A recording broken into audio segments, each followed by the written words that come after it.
শুভ সন্ধ্যা বন্ধুরা, কেমন আছো তোমরা সবাই? আশা করছি অনেক ভালো আছো, সুস্থ আছো। আমি বেশি ভালো নাই, কারণ এই দুদিন ধরে ঠান্ডা জ্বর, ভীষণই শরীর খারাপ, আর ঠান্ডাও পড়ছে প্রচণ্ড পরিমাণে। কিন্তু দেখো, যতই বাড়ির বউদের না শরীর খারাপ হোক যা হোক, কাজ কিন্তু বন্ধ থাকে না। তারপরেও দোকানে যেতে হচ্ছে, আর যেহেতু দোকানটা দেখো আমার, আমি ছাড়া আর কে যাবে বলো, আমাকেই যেতে হবে। তো যাই হোক, দোকানে গেছিলাম। আজকে সারাদিন কোনো ভিডিও করা হয়নি, আমি দোকান থেকে একটু তাড়াতাড়ি চলে আসলাম, কারণ শরীরটা একটু খারাপ, আর তারপরে আবার ঠান্ডা পড়ছে এত পরিমাণে। আমি এই সোয়েটারটার উপর দিয়ে আবার কিন্তু জ্যাকেট পরে গেছিলাম।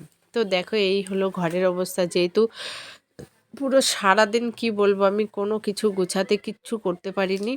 ওইভাবে যত শুকনো জামা কাপড়গুলো সব দেখো খাটের উপরে রেখে গেছিলাম। আমি এক সাইড করে রেখেছিলাম, ওরা কি করেছে সেইগুলো পুরো পুরো খাটটার উপরে ছড়িয়েছে।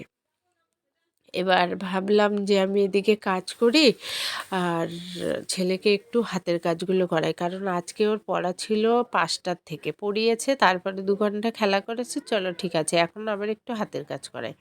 আমিও কাজ করি, আর তার ভিতরে যেটুকু করে সেটুকুই ভালো। শুধু শুধু ঠান্ডার ভিতরে এদিক ওদিক দিয়ে দৌড়াদৌড়ি করবে, তা দেখো কত বাহানা করছে। দাদা আমার পেন্সিল কেটে দে, আমার এই করে দে, ওই দেখো দাদা আবার লিখে দেখাচ্ছে। দাদা তারপরে বলছে বই পড়, বলছে তুই পড়িস, আমারে বলিস। কত কিছু যে হচ্ছে এর মাঝে মাঝে, কি বলবো তোমাদের। যাই হোক, এইভাবেই জীবন চলে, আর জীবন চালাচ্ছি। তো দেখো, সব জামা কাপড় ভাঁজ টাজ করে গুছিয়ে আমি কিন্তু বিছনা চাদর টাদর সব কিছু চেঞ্জ করে পরিষ্কার পুরো ক্লিন করে ফেলেছি। ছেলেকে উঠিয়ে দিয়েছিলাম, তারপর আবার বিছনা চাদর চেঞ্জ করে আবার বসিয়ে দিয়েছি যে এবার বই পড়ো নিরিবিলি। এবার মাঝে মাঝে আবার দেখাতে হচ্ছে যে এইটা না এটা লেখো, না হলে আবার ডিস্টার্ব করছে। আমি বলছি বেশি কথা বলাচ্ছিস কিন্তু মারবো এবার। এই মানে বগর বগর করতে করতে ওর সঙ্গে আমার এমনি সময় চলে যায়। তবুও এইভাবে চলছে, সেটাই তোমাদের সঙ্গে একটু শেয়ার করলাম। দেখো, রাত্রে এসেও আমি প্রায় দিন রাত্রিবেলাই বেশিরভাগ দিন আমি ঘরবাড়ি গুছাই, ঠিক আছে, সেটাই তোমাদের সঙ্গে আমি শেয়ার করলাম। দেখো, সেই জামা কাপড় সব তোমার গুছিয়েছি, বিছনা চাদর চেঞ্জ করেছি, তারপরে আবার ঘর বাড়ি ঝাড়ু দেবো, মানে সব সব কিছুই রাত্রিবেলা। এরকম অনেক দিনই হয়, প্রায় দিন। ধরো জামা কাপড় অনেকগুলো কেচেছি, বিকালে উঠিয়ে রেখে দোকানে চলে গেলাম, এবার রাত্রিবেলা এসেই গুছাই। কি আর করব বলো, যা হয় বাইরে কাজ করলে সেটাই আমার হয়, সেটা সবারই হয়। এটা বলার না বলার কিছু নেই, তবু বললাম। তো পুরো ভিডিওটা দেখো, দেখলে ভাল লাগবে। আর আজকে যেহেতু সবাই পিঠে পুলি খাওয়ার দিন, আজকে সবাই পিঠে পুলি খাচ্ছে, তো কি আর করা যাবে, আমরাও খেতে হবে। কিন্তু আমার যেহেতু শরীরটা ভীষণই খারাপ, আমি আজকে আগের বছর আমি বানিয়েছিলাম, এবছর আমি কোনো পিঠে কোনো কিছু করিনি। শাশুড়িকে গুড়, চালের গুঁড়ো, তারপর সন্দেশ এগুলো কিনে এনে দিয়েছিলাম দুপুরবেলা।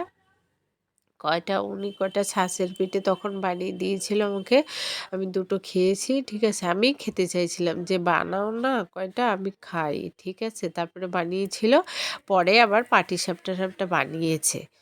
এবার এখন সেটা খাবো আর তোমাদের সঙ্গে দেখাবো, আর সবার খাওয়াও হয়ে গেছে, আমি বাকি আছে। আমি যেহেতু বাড়ি ছিলাম না, আবার রাবার চাইছে। দেখো, 14বার করে আমার এক কাজ বারবার করাবে, বারবার করাবে। এই হাতের লেখাটা শেষ করতেও লেগেছিল রাত্রি 11টা পর্যন্ত, কারণ এরপরে আমার সব কাজ করা হয়ে গেছে, ভাত খাইয়ে দিয়েছি, সব কিছু হয়ে গেছে, তারপরেও ও হাতের লেখা শেষ করেছে। তার আগে কিন্তু হয়নি, কারণ যতক্ষণ না আমি কমপ্লিট করে ওর পাশে বসবো ততক্ষণ ওর হাতের লেখাটা কমপ্লিট হবে না। তো আজকে একটা নতুন সিদ্ধান্ত নিলাম, যেহেতু কি বলবো, শরীরও ভীষণ খারাপ, আমি যেন আজকে পুজোটাও দিতে পারিনি, ঠিক আছে। তো রাত্রেবেলা একটু ভাল লাগছিল, তাই মাথার ভিতরে ঢুকলো, তাহলে অনেক দিন ধরেই লক্ষ্মীঘট করছি, একটা লক্ষ্মীঘট কিনে নিয়ে এসে আজকে মকর সংক্রান্তির দিন, আজকে পূর্ণ একটা ভালো দিন, ভালো যোগ, পৌষ মাসের লাস্টের দিন মকর সংক্রান্তির দিন মা লক্ষ্মীর ঘট কিনে নিয়ে আসলাম। এটার ভিতরে আজকে থেকে টাকা জমানো শুরু করব। দেখা যাক কতদিন এই ঘরটা রাখতে পারি আর কত টাকা জমাতে পারি। তো সেটাই তোমাদের সঙ্গে শেয়ার করলাম। আর যদি কেউ কোনো টিপস দিতে পারো অবশ্যই দিও কমেন্টে। আর ভালো লাগলে একটা লাইক, একটা সাবস্ক্রাইব, একটা কমেন্ট প্লিজ, আর একটা শেয়ার করে দিও। এই দেখো আমি বোতল রাখছি, প্রণাম করে রাখলাম টাকাটা মা লক্ষ্মীর নাম করে, লক্ষ্মীর ঘটে। এবার আমার ছেলে বলছে আমার কাছে দাও। আমি বলছি আমি এটা ঢুকিয়ে নিই, তারপরে তোমাকে একটা দেবো, তুমি ঢুকাবে, ঠিক আছে? তো বলছে ঠিক আছে। তো বন্ধুরা কি বলবো, গলার ভয়েস শুনে বুঝতেই পারছো কি বাজে অবস্থা। এটা ছেলে, এই পয়সাটা ছেলের হাত দিয়ে দেবো, ও দেবে।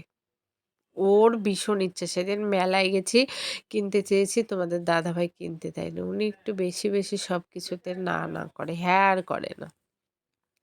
লাস্টে কিন্তু নিজেই কিনে এনে দিয়েছে। আর আমার অবস্থা তো ভীষণই খারাপ, কি আর বলবো। এই কষ্ট নিয়ে আমি মাঝে মাঝে বলি যে এই ঠান্ডা আর এই গলার নিয়ে আমি কতদিন বাঁচবো, এই যতদিন বাঁচবো আমার এই কষ্টটা বহন করেই বেঁচে যেতে হবে। তো দেখো আজ শাশুড়ি বানিয়েছে পিঠে, পিঠেগুলো না খুব সুন্দর হয়েছিল, আমি খেয়েছি বাড়ি এসে। আর ওই যে পিঠেটা দেখছো কুলি পিঠে, তা তেল, কুলি পিঠে তোমার চালের গুঁড়ো দিয়ে না, এটা ময়দা দিয়ে ওর ভিতরে নারকেলের পুর দিয়ে তেল দিয়ে ভাজা, ওটা আমার ভীষণ ভালো লাগে। ওটা আমাকে আমার যা বানিয়ে দিয়েছে। তো মকর সংক্রান্তির দিন পিঠে কিন্তু আমরা খাচ্ছি, অল্প খাই বেশি খাই সেটা কোনো কথা না, কারণ খেতে হবে, সব বাড়ি খায় তো বাচ্চা কাচ্চা দিয়ে। তো আজকে পিঠে টিঠে খাচ্ছে বলে সবাই আমাদের বাড়িতে হয়েছে শিম সিদ্ধ, আলু সিদ্ধ আর ডিম সিদ্ধ। তো আমাদের সিদ্ধ ভাত আমরা রেডি করে নিয়েছি, আমরা খাওয়া শুরু করব। তোমরা সবাই খেয়ে নাও আর চ্যানেলটাকে সাবস্ক্রাইব করে দিয়ে যাও। সবাই ভালো থাকো, সুস্থ থাকো, গুড নাইট, বাই। দেখা হচ্ছে নেক্সট ভিডিওয়ে, দেখতে থাকবা, বাই।